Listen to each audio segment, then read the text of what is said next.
নৈহাটির বড় মা এক জাগ্রত বিশ্বাস ও ১০০ বছরের ইতিহাস।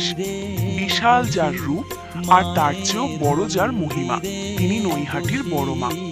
উত্তর ২৪ পরগনার এক ছোট শহর নৈহাটি, যেখানে প্রতি বছর কালী পুজোয় নেমে আসে জনসমুদ্র। কিন্তু কেন এই প্রতিমাকে বড় মা বলা হয়, আর কিভাবেই বা শুরু হয়েছিল এই ইতিহাস? চলুন আজ জেনে নিই সেই অজানা কাহিনী। গল্পটা শুরু হয় আজ থেকে প্রায় ১০০ বছর আগে। নৈহাটির বাসিন্দা ভবেশ চক্রবর্তী ও তার বন্ধুরা গিয়েছিলেন নবদ্বীপের রাস উৎসব দেখতে। সেখানকার বিশাল মূর্তিগুলো দেখে ভবেশবাবুর মনেও এক ইচ্ছা জাগল।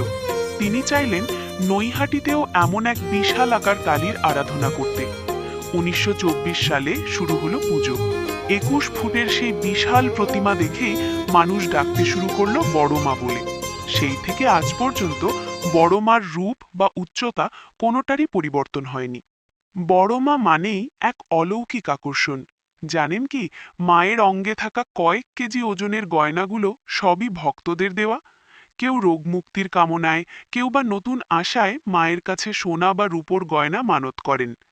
আশ্চর্যের বিষয় হলো, এই বিশাল মূর্তিকে কিন্তু বিসর্জনের সময় কোনো ট্রলিতে নয়, বরং কয়েক শ মানুষ নিজেদের কাঁধে করে গঙ্গার ঘাটে নিয়ে যান।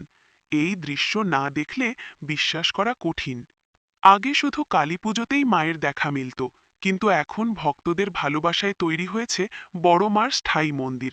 সারা বছর দেশ বিদেশ থেকে মানুষ এখানে আসেন শান্তি আর আশীর্বাদের খোঁজে।